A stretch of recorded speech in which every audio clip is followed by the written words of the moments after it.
ನಮಸ್ಕಾರ ಎಲ್ಲರಿಗೂ welcome back. ನಾನು ಮಂಜು, ನೀವು ನೋಡ್ತಿದ್ರಿ ಮಂಜು ಸ್ಟೋರೀಸ್. ಫ್ರೆಂಡ್ಸ್, ನಮ್ಮ ಭಾರತ ತಂಡ ಇಂಗ್ಲೆಂಡ್ ವಿರುದ್ಧ ಭರ್ಜರಿಯಾಗಿ 150 ರನ್ಸ್ ನಿಂದ ಗೆದ್ದ ವೇಳೆ ಅಭಿಷೇಕ್ ಶರ್ಮಾ ಅವರು ಬಿಕ್ಕಿ ಬಿಕ್ಕಿ ಹತ್ತರು. ಹೌದು ಫ್ರೆಂಡ್ಸ್, ಆಮೇಲೆ ನೀಡಿದರು ದೊಡ್ಡ ಹೇಳಿಕೆ ಯುವರಾಜ್ ಸಿಂಗ್ ಮತ್ತು ರೋಹಿತ್ ಶರ್ಮಾ ಅವರ ಬಗ್ಗೆ. ಹಾಗಾದ್ರೆ ಅಭಿಷೇಕ್ ಶರ್ಮಾ ಅವರು ಪ್ರೆಸ್ ಕಾನ್ಫರೆನ್ಸ್ ನಲ್ಲಿ ಏನೇನೆಲ್ಲ ಮಾತನಾಡಿದ್ದಾರೆ ಅಂತ ಈ ವಿಡಿಯೋದಲ್ಲಿ ತಿಳಿಸ್ಕೊಡ್ತೀನಿ.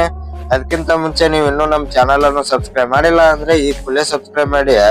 ಇನ್ನು ಫ್ರೆಂಡ್ಸ್, ಅಭಿಷೇಕ್ ಶರ್ಮಾ ಅವರು ನಿನ್ನೆ ಕೇವಲ 57 ಬಾಲ್ಗಳಲ್ಲಿ 137 ರನ್ ಅನ್ನು ಚೆಚ್ಚಿದರು. ಅದು ಕೂಡ ಕೇವಲ 37 ಬಾಲಲ್ಲಿ ಸೆಂಚುರಿಯನ್ನು ಬಾರಿಸಿದ್ರು ಅಂತ ಹೇಳ್ಬಹುದು. ಆಮೇಲೆ ಮ್ಯಾನ್ ಆಫ್ ದ ಸೀರೀಸ್ ಕೂಡ ಮ್ಯಾನ್ ಆಫ್ ದ ಮ್ಯಾಚ್ ಪ್ರಶಸ್ತಿಯನ್ನು ಕೂಡ ಅಭಿಷೇಕ್ ಶರ್ಮಾ ಅವರಿಗೆ ನೀಡಿದರು. ಅಭಿಷೇಕ್ ಶರ್ಮಾ ಅವರು ಪ್ರೆಸ್ ಕಾನ್ಫರೆನ್ಸ್ ನಲ್ಲಿ ಈ ರೀತಿ ಹೇಳಿದ್ರು: ಯುವರಾಜ್ ಸಿಂಗ್ ಅವರು ನನಗೆ ಆದರ್ಶ ಅಂತ. ರೋಹಿತ್ ಶರ್ಮಾ ಅವರನ್ನು ಕೂಡ ನಾನು ಸ್ವಲ್ಪ ಆದರ್ಶವಾಗಿ ತಗೊಂಡು ಬ್ಯಾಟಿಂಗ್ ನ ಆಡ್ತಾ ಇದ್ದೆ. ಅವರು 35 ಬಾಲ್ಗಳಲ್ಲಿ ಸೆಂಚುರಿಯನ್ನು ಬಾರಿಸಿದ್ರು. ನಾನು 37 ಬಾಲ್ಗಳಲ್ಲಿ ಸೆಂಚುರಿ ಬಾರಿಸಿದ್ದೆ. 35 ಬಾಲ್ಗಳಲ್ಲಿ ಹೊಡೆಯಲು ಪ್ರಯತ್ನಿಸಿದೆ, ಅದು ಆಗಲಿಲ್ಲ.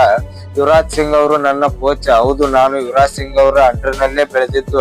ಯುವರಾಜ್ ಸಿಂಗ್ ಅವರು ಯಾವ ರೀತಿ ಸಿಕ್ಸರ್ ಗಳನ್ನು ಬಾರಿಸ್ತಾರೆ ಅದೇ ರೀತಿ ಸಿಕ್ಸರ್ ಗಳನ್ನು ಹೇಗೆ ಬಾರಿಸುವುದು ಅಂತ ಯುವರಾಜ್ ಸಿಂಗ್ ಅವರು ನನಗೆ ಮಾರ್ಗದರ್ಶನ ನೀಡಿದ್ದಾರೆ. ಅವರ ಕೋಚ್ ನಲ್ಲೇ ನಾನು ಕಲಿತಿದ್ದೇನೆ. ಅಭಿಷೇಕ್ ಶರ್ಮಾ ಅವರು ಈ ರೀತಿಯಾದ ಎಲ್ಲಾ ಹೇಳಿಕೆಯನ್ನು ಪ್ರೆಸ್ ಕಾನ್ಫರೆನ್ಸ್ ನಲ್ಲಿ ತೋರಿಸಿದ್ದಾರೆ. ಇನ್ನು ಫ್ರೆಂಡ್ಸ್, ಅಭಿಷೇಕ್ ಶರ್ಮಾ ಅವರು ಈ ರೀತಿ ಹೇಳಿದ್ರ ಬಗ್ಗೆ ನಿಮ್ಮ ಅಭಿಪ್ರಾಯ ಏನು ಅಂತ ಕಮೆಂಟ್ ಬಾಕ್ಸ್ ನಲ್ಲಿ ಕಮೆಂಟ್ ಮಾಡೋದ್ರ ಮೂಲಕ ತಿಳಿಸ್ಕೊಡಿ. ಈಗ ಅಭಿಷೇಕ್ ಶರ್ಮಾ ಅವರು ಶತಕವನ್ನು ಬಾರಿಸಿದ ಮೇಲೆ ಅವರಿಗೆ ಬಿಗ್ ಡಿಮ್ಯಾಂಡ್ ಅಂತ ಹೇಳ್ಬಹುದು.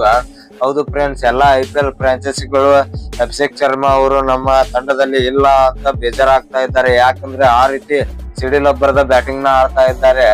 ಹೋದ ವರ್ಷ IPL 2024 ನಲ್ಲಿ ಯಾವ ರೀತಿ ಆಡಿದ್ರು ಅದೇ ರೀತಿ ಆಡ್ತಾ ಇದ್ದಾರೆ.